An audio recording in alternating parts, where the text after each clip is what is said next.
Hey, everybody, welcome to TV Chef Fantasy League, the podcast that is essentially one giant tag team challenge. I'm your host and commissioner, Mike Cablon. With me are my co-hosts, Sierra Kato and Iffy Wadiway. We are once again covering two episodes, a back-to-back episode of MasterChef this week. One of them is the tag team challenge, which I've said before, I feel like is the restaurant wars of MasterChef. How are you guys Yeah. feeling having watched it now? Yeah. I mean, I'm just happy my gang got to be together. We've now since learned that Kamei and Mert, they are ride or dies. They've tagged That us to yeah, yeah. that's been an interesting thing. So for those of you who are not following along on social media, Command Mart had a lot of drama in this episode because they were paired up together, but they've pumped out a lot of content together this week to be like, we're friends, we hang out. I think Yeah. Kamei, or no, Mert came over to Kamei's house and they like did a bunch of stuff together and they're buddy buddy. Yeah. Cute. Yeah, sometimes going through something like that, even if they're, yelling at each other, makes you a little more Yeah. thick as thieves. Trauma bonding, yeah. Yeah. Yeah. But yes, the episode was one of the most exciting, I think, because it had that intense challenge aspect that felt really restaurant wars, like you said. And I think it was one of my favorites so far. Yes. Oh yeah. I think Uh, also like just on a gameplay level, I think my last four people being teamed up on teams with each other yeah. was very dangerous. What was that like for you? It was heart stopping. I was like, this means I like literally my team will cut in half. Yeah, If any of them lose. And we know how, the last few episodes of Top Chef was the watch along pod with Iffy, while you and Sierra actually and Mike competed. Yeah. So I was afraid. I did not want that to happen. Yeah. And luckily, Luckily, we'll get to that. You're doing okay. Before we dive into the beat by beat breakdown, I want to remind everyone that I don't know why I'm plugging MasterChef. MasterChef is casting for their next season, and they're casting teams like roommates, best friends, married partners.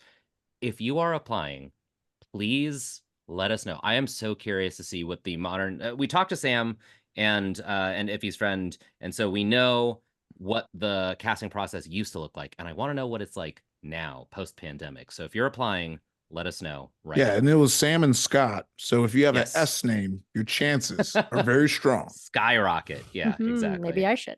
Oh, okay. Sierra. No, I realized, especially after this one, the tag team, I was like, this is pretty advanced. They had to do like four different dishes things. It was, I mean, who knows what happens off camera, but definitely felt like, man, it seemed like they just looked at it, kind of got the gist and had to go. Who would you bring in if you applied to the show? Oh, Dylan? right, because it's a duo. Yeah, probably Yeah. Dylan. He is a very good home cook. And okay. Yeah.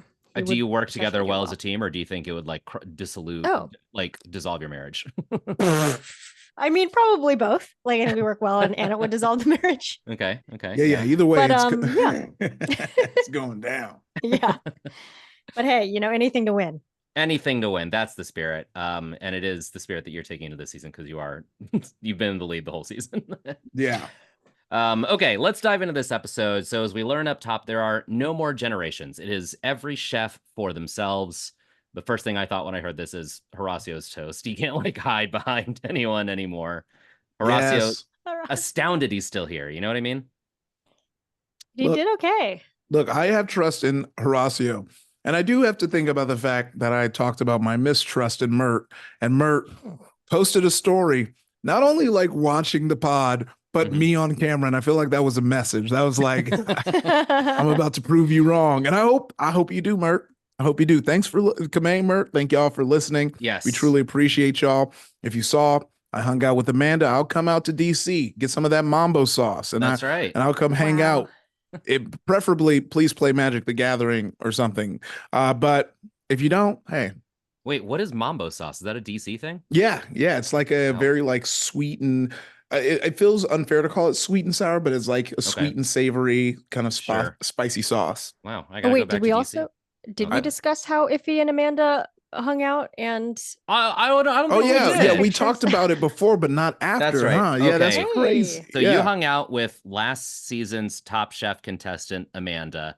in Austin, in her hometown. Give us like the quick rundown. Oh, we got to give the quick rundown, but we got to do our rundowns like we always do our food rundown. It's been a Okay, here we while go. since Here we we go. busted out a restaurant Yeah. conversation. Yeah. But yes, I went to Olamay. It was amazing. It was it is a house. I was going to say it looks like a house, but it is a house turned into a restaurant. It has that like upscale Southern flair, Mhm. and it was very like just truly, truly delicious. I had just a treat. And I think it is also just, being able to sit down across from Amanda after she beat me in a bunch of Magic the Nerd games. Gathering. Yeah. Okay. Yeah. Yeah. But we were holding it down. And we sat down. Everyone's sweet. It's good. Food, amazing. I'm looking for here it is. There, I'm getting the menu because I saved it Oh, specifically for this. So nice. thanks for reminding me, Sierra. So we got the oysters Rockefeller. So when we were Oh, yeah. And it's Rockefeller and it's okay. seasonal oyster and it has collard greens in it. And it's like a Okay. whole different take on oysters Rockefeller. And it was very delicious, amazing. Just a bite. We got the beef tartare, had beet, Hmm. egg yolk, mustard, herbs, and flowers. It was a delicious bite made with their, Texas Wagyu. Forgive me if I'm wrong about the type of Wagyu, but I believe that's what they said. Hmm. And then the hoppy blue corn hush puppies, which had a Ooh. caramelized onion dip trout roe, but we had the sturgeon caviar on top, which was Okay. solid. And this one, I think, might have been my favorite dish of the meal, the smoked beef belly. Ooh. So it's like pork belly, but it's beef. So it's like thicker, it's Whoa. like creamier, it's super delicious. And had a nice glaze on it, scallions. And then I'm gonna speed through. So I had the okra tomato gumbo that was made on Top Chef. The Oh, Uh, gumbo. yes. and I think I might have I voiced doubts on the pod. I was wrong. I'm gonna tell Wow. you right now, I Wow. was Yeah. wrong. Okay. Actually, I think I was fighting for it because I think it was, yeah, I don't remember my stance, but if I would doubted it, I was wrong. If I believed in it, I was right. Yeah. We're like And covering all the bases there. yeah. Yeah. And we had the grilled pork chop and we had the famous buttermilk biscuit. Now, I need you to understand something about them calling it the famous buttermilk biscuit. Now, normally it would seem like something just written on a menu, but when we were playing Magic, someone came up to us and it was like a dropout fan. They were very sweet. They were great, and they're like, "Oh, and I feel like you look familiar." And it was like, "Oh yeah, I was on Top Chef. I work at Olamay. That's my restaurant." And that person turns to me and goes, "You need to get the biscuits. It's the best. I'm from the South, Whoa. and that's the Wow. best Oh, biscuit I have. I normally am a biscuit doubter. This is a good biscuit." And I gotta say, Okay. they were right. That I Wow. still think about that biscuit often. And when I come ooh. back, the first thing I'm doing, trying to get in there and get a biscuit. Oh, wow. Okay. Did you High risk it for praise. the biscuit? Yeah. Oh yeah, and I guess we did record some audio to be Oh. played on the pod. Yeah. So I guess I'll leave a little time here for us to hear Amanda's message to Mike and Sierra. Wow. Incredible. Wow. Yeah. Here it Thank you is. so much, Amanda. Amazing. An We love honor. you, Amanda. We can't wait till all of us can be in the same city and celebrate together. Ah, Field trip. Field trip. Okay, let's get back to the tag team challenge at MasterChef. Each team had to produce 4 dishes, a loosely themed after generations. They started with like Gen Z, King Trumpet, mushroom scallops, and like, okay, that feels kind of Gen Z. And then the rest of it was like, you're really kind of forcing the theme here. Sesame crusted tuna, filet mignon, crepe Suzette. I'm like, they're all kind of, you know what I mean? Even that they were like millennials, sesame crusted tuna. I'm like, that feels very, if anything, Gen X. It feels like one of the dishes they would have in mm. American Psycho. You know what I mean? Yes. Oh, yeah, that would be the fancy dish. Yeah, exactly. And that was the dish where at the exact same time, Kamei was like, that's so many elements. And Mert went, that's an easy one. On the same page. Yeah, exactly. A harbinger of things to come. Um, okay, remind me, is this both of your first time seeing a tag team challenge? Yes. Yeah, I'm a tag Yes. team newbie. Okay.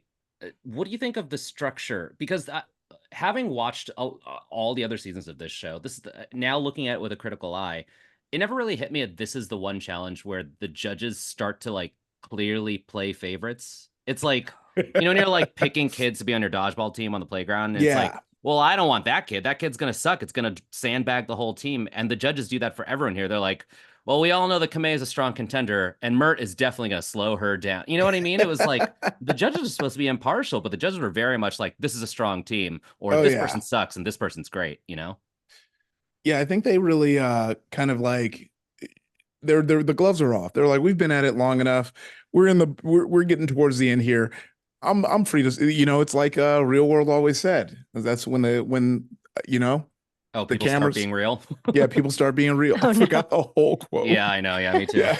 Well, the other weird thing, Gordon called, well, it was like Kameza, straight short, whatever he was saying. And then Mert is a frat boy, like cool frat boy, relaxed. And I'm like, that's definitely not what I got from Mert. He is like Oh, chaotic and chaos. high Yeah. strung as well. He I called mean, himself Messy Mert. yeah. Yeah. Oh God. Yeah. Oh yeah. Of course. How could we forget? So yeah, that was like a weird assessment from Gordon of like, oh, there's like a relaxed guy and a high energy girl, and it's like I think they're both pretty high Yeah. strung. I agree. So Rebecca won last week, so this week she got to choose the teams, and these are the teams that she chose. She paired Warren with Haley, said they both have the same strengths. Daniela with Horacio, because they're both scattered and there is a possibility of a train wreck. Her words, not mine. Mert and Kamei, because she saw Kamei as the biggest threat, and they're both big personalities. Jeet and Adam, because they're both quiet. And weirdly, Michael and Kimberly, because they have the biggest height difference. Interesting.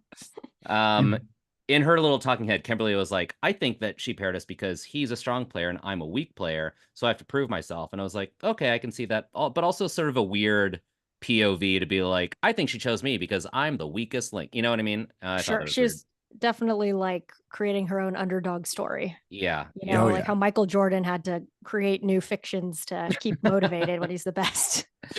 What do you guys think of these pairings? I think she was actually pretty spot on with all these assessments. I was like, I do think all of her reasoning was sound to me. Yeah. I think she did a Yeah. good job, even though like some of the things didn't necessarily go as planned. But like I definitely would have thought the Horacio and what's her name? That would have been Daniela would have been a tough pairing. Yeah. Okay, well, let's start on that one, Horacio and Daniela. What I wrote for this is, it felt like Daniela was calming a wild horse. Does that track with you guys? There was a moment, it clicked for me at the end when Horacio is hugging Daniela and she went, gentle. Oh my gosh. That was so funny. There's just a story about Horacio that is not being told here that we need answers to eventually. Yeah, because this is another one of the ones where Gordon like explicitly was like, Horacio has no idea what's going on down there. And it's like, my God, he's trying his best. Oh yeah. Here's the thing. That's why I think he's just the wild card. At this point, I'm like, no, he's gonna come through. You think so? Because he hasn't really produced a top dish yet.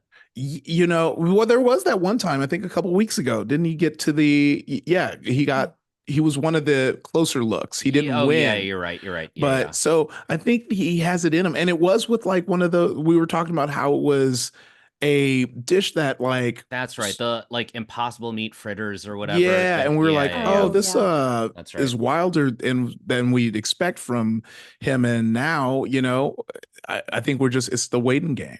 Yeah, we have to see. I mean, we may be waiting forever, but I was gonna say, I think if he's a wild card, it's more wild than card. Does that make sense? It's like there was a bit where Daniela was like telling him how to peel potatoes, which you could read one of two ways. One, she's micromanaging him, or two, he doesn't know how to peel potatoes. You know what I mean? I don't know where you fall on that spectrum, but I was like, that's kind of a weird beat for a cooking show to have, is to be like, don't peel him like that, peel him like this. Yes. He's very, at least, strong of mind in the wrong direction often. Like he really loves strong and wrong. Put his foot down for stuff we've seen probably that. Doesn't make sense. We've seen it, It is like that's what he does best is be strong Strong and and wrong as wrong. hell. Yeah. Yeah. Yeah. What was your reaction to him cutting himself? It's one of the biggest call for medical I've ever seen on any cooking competition show because he like yelled and stuck his hand straight in the air and it was a big like lose your shit kind of moment, you know? Yeah. Yeah. Yeah. It I was like, yeah, pretty intense. yeah, I don't know if the yell was out of pain or just frustration. And I Sure, it think could have been an that's the adrenaline yeah. yell. He's like, I'm already mad now. I'll cut myself. Yeah. Yeah, You yeah, know. yeah. Yeah. We'll give him the benefit of the doubt. We'll say it was an adrenaline yell. Um, tasting wise, they said the plating was all wrong, but it was good. It tasted good. They missed the vinaigrette on the mushrooms and the greens on the tuna and the filet were swaps, but not the worst team by far. Um, okay, we talked about him earlier. Let's move on to Kamei and Mert. I gotta know Hmm. your guys' thoughts because this is again, everyone was like, Kamei is the front runner. Let's throw Mert at her. Yeah. I you know, look, I've said it all that needs to be said, and I want to know like when he was like we have different cooking styles. It's like, what do you mean by that? What do you mean by that? Yeah, Like, because explain that. it was I I understand that he was like, oh, Kamei's bossing me around, but then he would look to her for guidance. He would like kind of be flustered and not know what to do, and then look at her and then be frustrated when she told him what to do. And then she would be frustrated when he did something else. There were so Oh my many God, so moments funny. where it was literally like, Mert, don't flip that. And then he would flip it Oh, and she'd be like, you're killing me. You know what I that mean? was the best moment. I was literally because the first part he flips it into the fire Yep. and it's in the flame, and she's Yep. like, and he's trying to grab it back out and save it, and she's like, throw that away, So he Yeah. throws it away, and then they're back on him another one, and she's like, get a spatula, get anything, use your hands, just don't Uh-huh. flip it in the air. And he He looks at flips her, it in the air. looks at it like a little toddler. Yeah, it was the energy of like, when you're like making eye contact with the cat as the cat is Oh pushing a yeah, glass off definitely. a Oh table. gosh, yes, perfect, Oh, perfect. it's definitely because Mert is definitely at you don't tell me what to do age. Sure, And I sure. feel like Mm-hmm. that's what was happening here. It was like, I know you're like trying to give me guidance, but I don't Like, appreciate you like mm-hmm. trying to tell me what to do. Like, I'm the boss of me, you're not the boss of me type energy. Yeah, but I mean, this is like a sign of immaturity to me. Is like Oh yeah. doing that in spite of what is best for the team. You know what I mean? Like Yes. when she's like, "Hey, you should start prepping the tuna," and he's like, "I'm gonna do sauces instead." It's like I understand your need to be like, "Don't tell me what to do," but if the tuna takes longer, like he broke all of his sauces, you know what I mean? And then Kamei had to waste her time fixing it. So Oh, I didn't say it was a good thing he was doing. I wasn't saying this was quality I was happy with.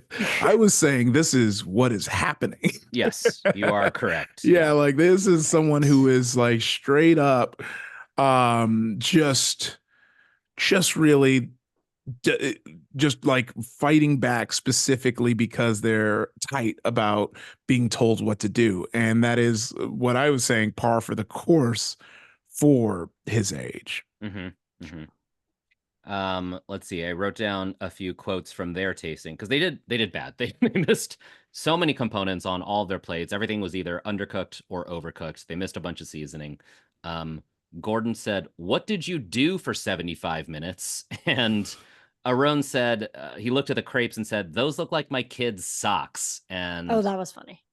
I gotta say the judges are full. I wrote down so many of these. They're full of like catty comments for all of these dishes, but those two were particularly brutal to me. Yeah, they're coming with the spice. They Right, yeah. said we got to get our little hee hee ha ha's off. Mm-hmm. Mm-hmm. It was. Yeah, I feel like Aaron doesn't normally do the kind of digs like that, and that was like kind of funny coming from him.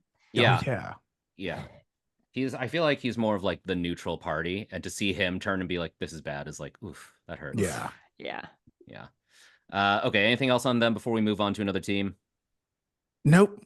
Let's talk about Jeet and Adam. So Jeet got this big edit where it's like she's a super fan, which I remember from her audition, but they haven't really been playing that character game this season. So I guess I didn't realize till like I guess this episode or maybe the last episode was like, oh yeah, I guess that's sort of like her thing is like she's seen the show, but we've talked about how like Rebecca has also seen the show. That's why she chose not to do burgers during the field challenge.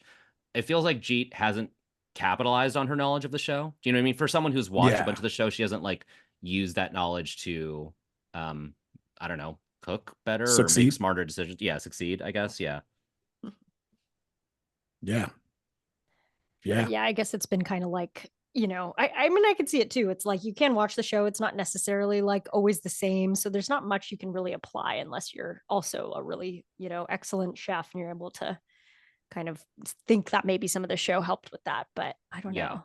It's Yeah. not as much as like I'd imagine Top Chef, where there's like a little bit more of the same stuff happening with the restaurant Right. wars and all that. But I don't know. Yeah. Famously, the More Buddha control. Low thing of like he Yeah. just watched all the seasons and said, "How do I game this system?" And Yeah. he was right. It worked. And he did.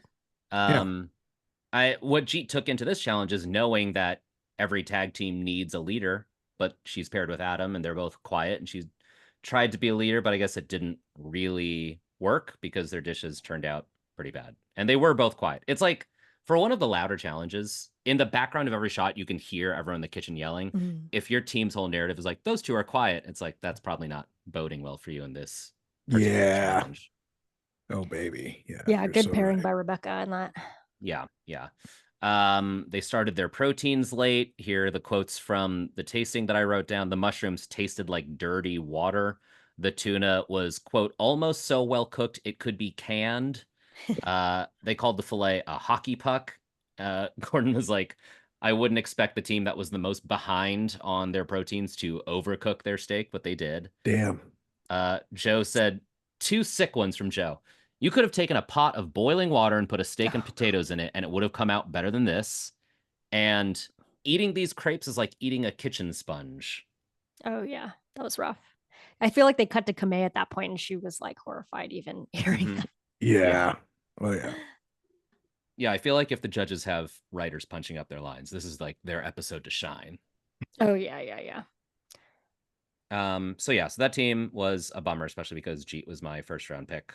And I'm personally really disappointed. Okay, the other teams don't have like huge narratives. I think Rebecca and Becca had the next strongest narrative, which is that they were looked at as the front runners because they are both strong contenders, but they didn't do that well. Yeah. I don't have anything here. Do you guys have anything for Rebecca and Becca? No, it's so funny because every time I see like, Rebecca doing well, it always feels kind of gamed because we know that she has like cooking competition experience. So I'm like, oh man, but so it really did feel like a powerful team with her and Becca. So it is, but I think they're not on my team, but I do like the folks who did pull it out there. Yeah, I do think for like everyone knows they're the front runners. If I had to put my money on who's going to make it into the finale right now, I'd put those two and like I think probably Kamei are going to be our final three. Yeah. So it is a bummer to see them not working together well, but that's also to be expected if they're both like strong chefs with strong opinions. You know what I mean? Yeah. Sure. I was kind of surprised. I feel like Becca takes pretty good direction or like has in the past from whoever's the team captain, and I feel like, and maybe that's just like Gen Z's generally in or this being a when Mormon. answering to, yeah, sure, or having 3 children to feed at some point. It's just like, I guess there was some pushback, I think, with like when Becca was telling Rebecca stuff, as is understood. I feel like Rebecca doesn't take direction very well. We've seen that, but like, and she's still a great chef, so maybe she shouldn't need to. But, I think there was like, I was surprised. I thought that would be like the perfect combo of like good chefs and a clear stratus, like of the boomer going to be the one who's giving directions because she's more experienced. And then the Gen Z are like happy to take those directions. So, yeah. And also like at the very end, when they were done, like she looked really like Becca was like drinking water and like fanning herself. It looked like they really went through it. And I was like surprised how, it must have been quite stressful. Yeah. Okay, the other two teams, not much to talk about. Warren and Haley, it seemed like their biggest problem was that they were 46 years apart. Warren literally couldn't hear her. But their dishes turned out well, no real drama. And then Michael and Kimberly, no real drama. I guess the height difference was the biggest drama, but everything they made was good. I don't know how that would come into play, but so that team, the blue team, Michael and Kimberly win the challenge, so they get immunity.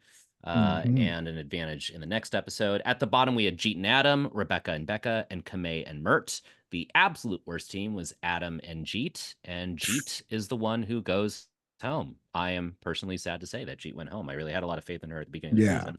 I was wrong. I know. Yeah, surprising.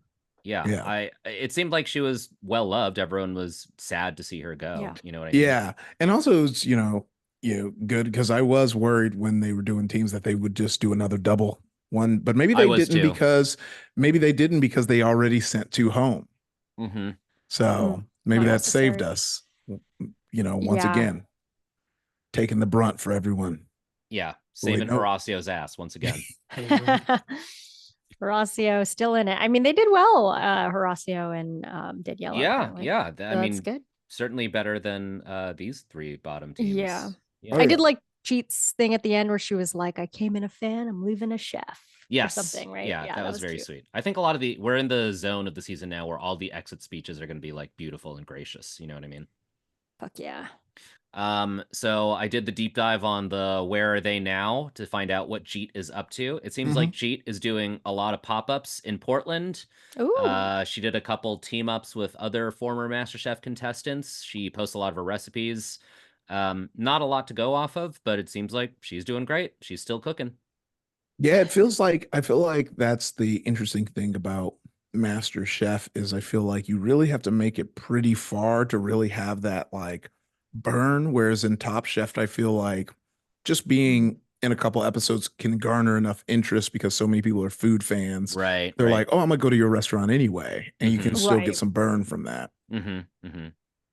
Yeah, MasterChef, you really gotta separate yourself from like the wheat from the chaff. You know what I mean? You gotta be like, no, I was pretty good on MasterChef before you can capitalize off of it. Yeah.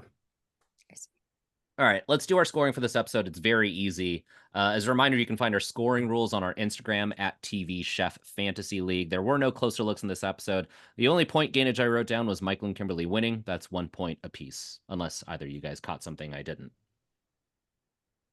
No quotes. No. I don't think so. Yeah. Okay. So that's it. That's all the points for this episode. Let's dive into the next episode. Storms are brewing. The challenge was to make a dish using coffee in at least 2 ways. I was surprised there was no coffee sponsor. I really, every time they cut to the shots of the coffee, I was expecting to be like blue bottle coffee because we did like Blue Moon beer. You know what I mean? I was like, isn't the coffee from like La Colombe or whatever, but just generic coffee. And at stake is the final immunity pin of the competition. So after this, there will be no more immunity. We kick off the episode with a demo from Gordon Ramsay. He makes a dish using coffee 5 different ways. What did you guys think of the demo? Pretty cool. Yeah. It's always amazing. He's the best at what he does, This is where I thought of what Sam was telling us when we did our interview with Sam from season 8 a couple episodes ago, is he said this is the one part of the show where it's like Gordon Ramsay does it in real time in one take and there are no cuts. You know what I mean? It's like, and I think Sam said like, you can tell he could go faster if he wanted to, but he is deliberately slowing down for the sake of the audience. You know what I mean? So it's like, this is the part of the show where it's like, this fucking rocks. You're watching an expert do what they do. You know what I mean?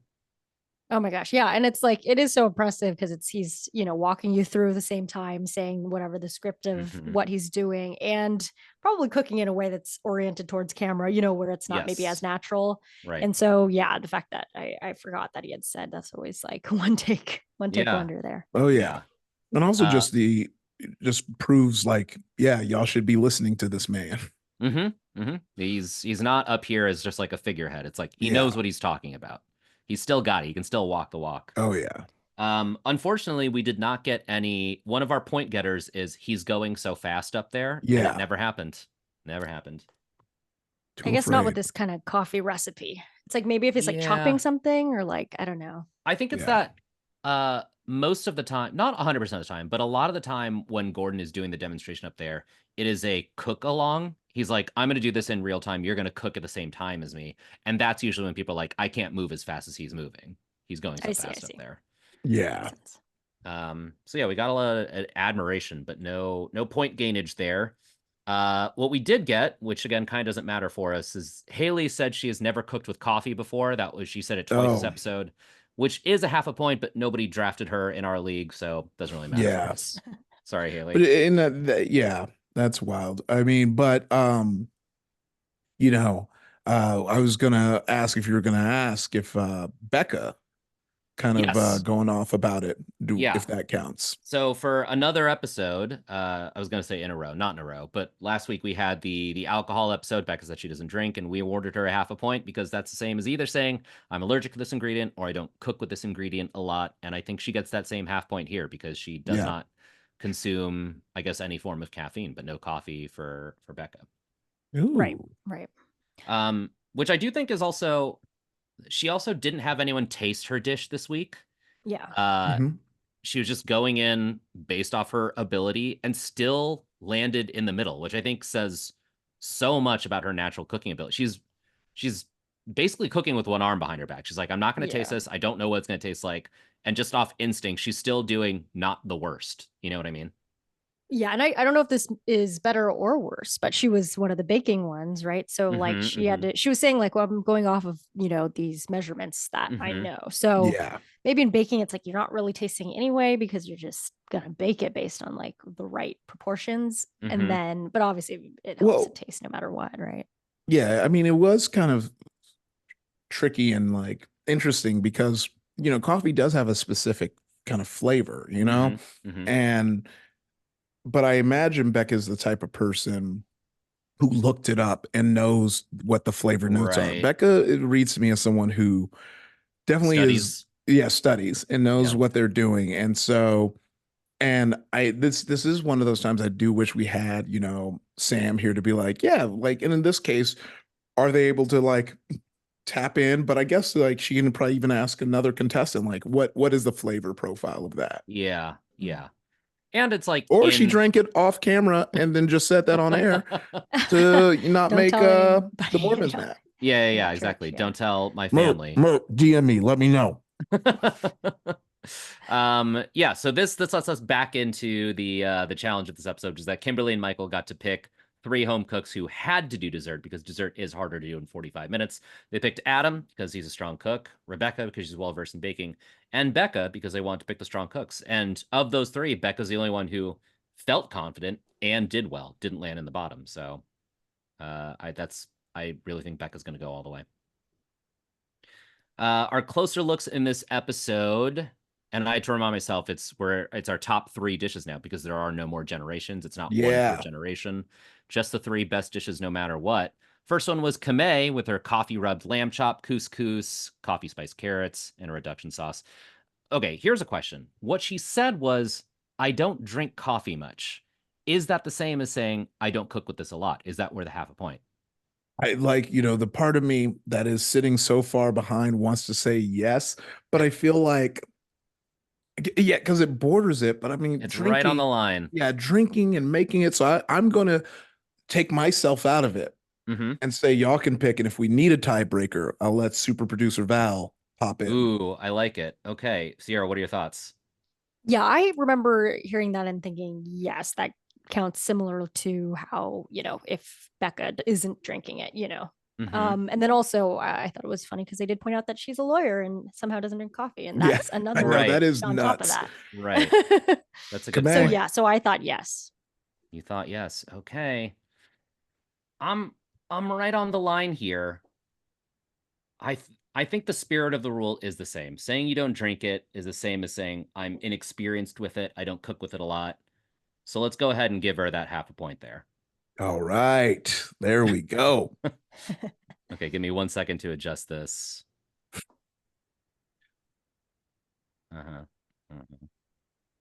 Okay.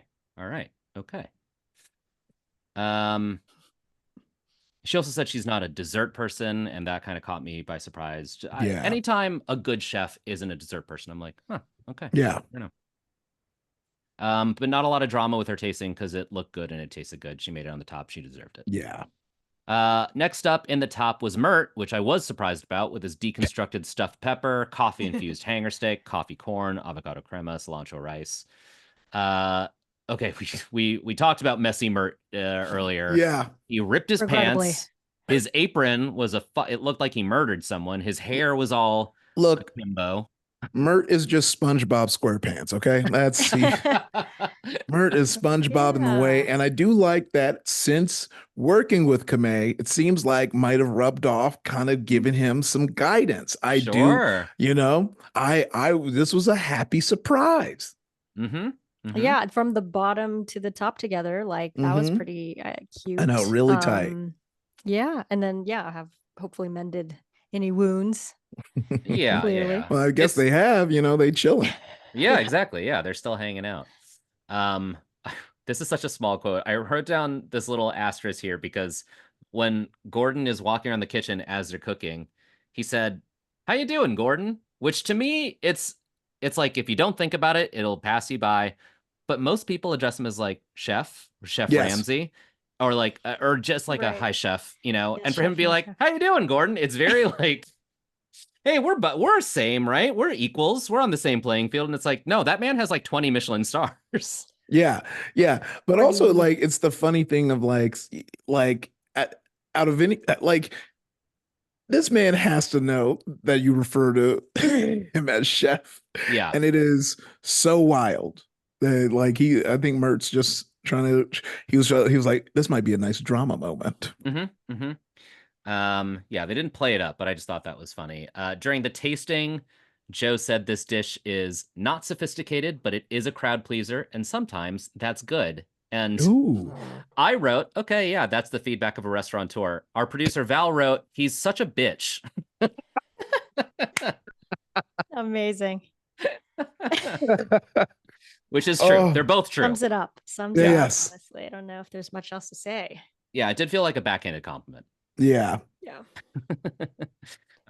So Mert did that, and our third person at the top was Warren with his coffee crusted veal chop, parsnip puree, coffee roasted cabbage, red wine, and coffee reduction sauce. Okay, I saved this one for last because I don't know how you guys feel about this. I feel weird about this because it felt like last week we were talking about Jeet and how she landed in the bottom, but she made a good dish. This one felt like the opposite to me, where it's like it from what they were saying seemed like a really bad dish, but they're like, but we had to put it in the top for whatever reason, so we have to compliment it. It was like they said it was overcooked. They said it needed salt. Joe was like, this cabbage is tough for me. Because it's like, when do you put coffee and cabbage together? And I was like, why is this still a top dish? We don't have the generations anymore. It's not like they had to pick a boomer. So it was like, what happened here? That's funny. Yeah, they definitely had criticisms of it.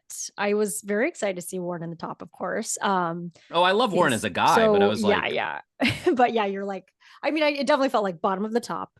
But then yeah, is it just because they're doing top three? They need one. The rest, it was like the desserts didn't work out well enough. I guess Becca's wasn't good enough to get her there. that's what's crazy to me is So they there's just yeah, had to skip it. there's still people in the middle. You know what I mean? And I'm like, were they really that much worse than this overcooked, undersalted, weird cabbage dish? You know?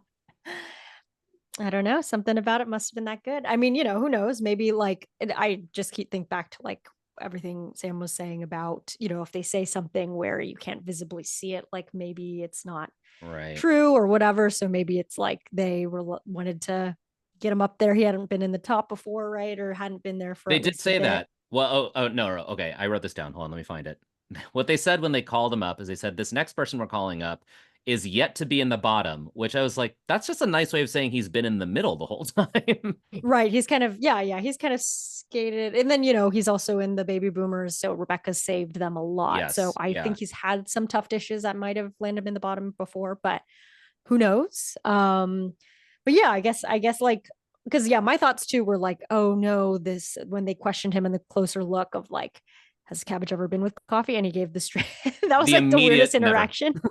Yeah, I was like, no. And then it was like, wait, what does this mean? And Yeah. then so I thought it was a cool redirect of like maybe it just turned out amazing, but then they still criticize the cabbage. So I don't Yeah. know. It's like if you took their criticism out of context, you would think, oh, they're judging a bottom dish. But for some reason, they're like, congratulations to the top three. Yeah, Yeah. maybe altogether it was wonderful, but the Yeah. components were bad. Yeah, I don't know. I thought it was weird. Anyway, so the winner of this episode was Kamei. Finally, as they point out, she hasn't won, which is shocking to me because she is so strong otherwise. But Kamei becomes the first person in the top 10. Iffy, that's you, right? You have Kamei on your team? Yes, I do. How do you feel about Yes, I having do. the first person in the top 10 this season? I mean, the first person in the top 10, the first win, the first Mm-hmm. win Mm-hmm. of me this whole season. I hope Mm-hmm. this means the tides are changing, and we're gonna see some moves. Mm-hmm. Mm-hmm. You and me both. Mm. So down at the bottom, we have Rebecca with her coffee custard crinkle cake and a chocolate coffee sauce. I mean, I don't even know what to say. She was so thrown by this challenge in a way that I was shocked about. She seemed so confident the whole season. This one, every time someone talked to her, she's like, "Hey, chefs, what's going on? I'm probably going home today." You're like, "Kimberly, you're gonna send me home today." I was like, "Oh my God, you're like Yeah. you've counted yourself out mentally." You know what I mean? Oh yeah. Yeah, she was pretty defeated. I think because, I wonder if because like the last session did or the last competition didn't go so hot for her. And then maybe this one with the added knowing that she had to make this dish. And then also like she did say, that it was like kind of a favorite thing. So maybe just like a favorite recipe of hers. So the fact that like she forgot the paper, maybe that was just Mm-hmm. like, oh, what am I Yeah. doing? Yo, This is just what I having a bad day. do. Yeah. Yeah, yeah, you're only as good as your last cook, and she had a bad cook. Yeah, so I did mark that right at the end she lost me 1 point because as she's walking up to go be on the bottom, she said, "Although I make this all the time," and saying I make this all the time and landing in the bottom loses you 1 point. So Rebecca lost me a point there. Um, Miraculously, it did set. So the whole thing is she was worried that she had to restart because the first version Oh leaked yeah. out and the second version didn't look like it was going to cook in time. I actually think it looked a little bit better for being a little bit gooey on the inside, but they did say it was raw and not flaky on the bottom because it didn't have enough Yeah. time in the oven. But this is what I mean is that it's like it's still a cooked cake that you could eat. Is that really worse than Warren's dish that was overcooked and undersalted? You know? Yes. No, I don't know. Yeah. Who knows how gooey was the bottom, But they like the I flavor. yeah, exactly. Yeah. Maybe if she just included some cabbage, they would have liked that. Some weird coffee cabbage. I put that it says a lot that Kimberly and Michael were like rooting for Rebecca, and they're the ones who put her in that position. Like as she was Yeah. walking up, they're like, "You got this, Rebecca. You can do it." So it's like she's probably like a good person who's well loved on the cast. You know what I mean? Yeah. And everyone knows that she's a strong contender, and they want to see her succeed. So it's like it made it extra sad that she was so down on herself about it. Yeah. Yeah, I feel like they felt extreme guilt. Michael and Mhm. Kimberly, they were They're like like, fully, damn, I they're didn't like, know it this, was gonna affect you like this. yeah, Yeah, yeah. yeah. Next person on the bottom was Adam with his coffee infused panna cotta, coffee liqueur poached pear, some whipped cream, some liqueurs, coffee liqueur. Um, Adam actually said he liked doing dessert. He's like, I don't mind that I got saddled with doing dessert, but his panna cotta didn't set. That's really all it comes Yeah. down to. I did take umbrage at the fact that the judges were like, how could you think to do panna cotta in 45 minutes? Because it is hard, but other people have done it on this competition before. So I'm like, Yeah. don't gaslight them into thinking it's not possible, you know? I know. Look, I feel like they really they really up against our boy after last time. Mm-hmm. I am looking up a recipe to see how long it takes to make panna cotta to see where that was coming And they from. have like a super chiller or something. So Yeah, like in yeah, theory, that should But they make have a it super faster. chiller. Yeah. yeah. Um, Or whatever. That might not be what it's called, but no, we're calling it the super chiller from now okay, on. good. Trademarked. Yeah, exactly. When we get like a sponsorship deal with I don't know, KitchenAid or whoever makes one of Oh, those things, we're calling it yeah. the TV Chef Fantasy League Super Chiller. Nice. Her faces on the front. It was he seemed really sad to be on the bottom. His voice broke. I was like, this boy's gonna Yeah. cry. Leave him Yeah. alone. He He's was tough. he's Yeah, pretty level though. Like it's funny thinking like I feel like he's never, stressed or like we don't really yeah. see his stress in the women comparing to Mert, like very different Yeah, energies. Mert wears his stress on his sleeve. Yeah, Adam, yeah. very internal. Yeah, yeah. But yeah, so they said the flavor was good, but it was, I mean, you could see it. It looked really gloopy and runny. Joe said you could drink it like a milkshake, which Hey, bummer. that's a dessert. I That's will Yeah. say one dessert. time I tried to make like a jello for some friends, like a vegan jello. So it had like agar agar, and I just Oh, didn't know the time to like how yeah. much time I Mm. needed to set it. And it was only like I was like, listen, it's a sweet soup at this point. Just have a sweet soup. And so maybe he just needed to rebrand to sweet soup. Yeah, a Yeah. pivot. So yeah, Did your there's. friends? Oh, sorry. Go ahead. Oh no, go for it. I was gonna say, did your friends enjoy sweet soup, or was it like nice try, Sierra? No, I think they're they're nice enough to lie to me, but Yeah. yeah, I gave them a spoon and they sipped it up, so I guess it was fine. Yeah. All right, Iffy, what were you gonna say about I was gonna this say I recipe? looked at yeah. It says you want 4 hours to Oh chill Ooh, it. But God. now ooh. I'm trying to see a super chiller, Oh yeah, how super chiller. quickly it works. Yeah, well, with our trademarked KitchenAid TV Yeah, chef super chiller, it'll that's right. take Well, and Adam did say minutes. he was like, I About 30, added 40 extra minutes. gelatin. Oh yeah, so it is Okay. possible. Yeah. If Yeah, he does it like right away, puts it right, in there. exactly. You make it as fast as possible, you throw it in there, you work on your garnishes or whatever. Someone 11 years ago on the MasterChef subreddit, someone goes, one question, how is it even possible to make a panna cotta in an hour at all? Wow. And so then everyone talked about the super chiller, and that Right, person learned. right. Yeah, that person's been schooled for the last 11 years. Okay. Rounding out the bottom, we've got Daniela with her pan-seared coffee-crusted chicken. Breast, thigh. There was some back and forth about whether it was a breast or a thigh. A mole-inspired sauce, because she called it a minute mole. She's like, there's a bunch of different moles. We're going to do a faster version. And some squash. The big controversy here was that we run into this on Top Chef all the time, is that everyone's always like, mole takes like 10 days to make or whatever. Yeah. And Gordon's like, it took me 8 hours. And she's like, I'm going to make it in 45 minutes. We're going to do a northern version. It's going to be a minute mole. And sure enough, didn't work out. Yeah. Yeah, that's that I just this is one of the things where even the flavor profiles, I want to see what was the plan there, because like mole is pretty bitter already. So like to like have like mole and it's gonna be bitter because you're using the cocoa Mm-hmm. Mm-hmm. and then you also add coffee, which is also bitter. Mm-hmm. Like I see, like when done right, I can see the vision, but Mm-hmm. I'm kind of like the vision I kind of think was unseen for me. Well, I think this is sort of what they pointed to with the mole, is that like the whole reason you cook it for so long is because there's so much shit in it. You need to cook out all those spices. And if you do just have like raw cocoa, raw coffee, it's going to taste bitter. But when you cook it out, then those flavors like develop over time, you know? Yeah. So they did say I wrote it down, spent more time in the blender than it did cooking out. And she also undercooked the chicken itself. So I wrote Joe's quote here, which was, "This tastes like cappuccino and sand. The chicken is gross, and I don't like it at all." Wow. Brutal, brutal. Yeah. So Daniela rounds out the bottom, and she is the one who ends up going home. Ironically, not for a dessert. Cooked her own food and still went home. She another beautiful exit speech. She talked about how this was a reset. She thought that life was all downhill from here. I don't speak Spanish to her, and I was like, ugh, why am I crying at this exit speech for a number 10 on a reality show? Anyway. Okay, I did the Where Is She Now? Daniela, will be happy to hear, is currently enrolled in culinary school. She Wow. promised herself that if she made it on the show, she would go. So she enrolled this past April.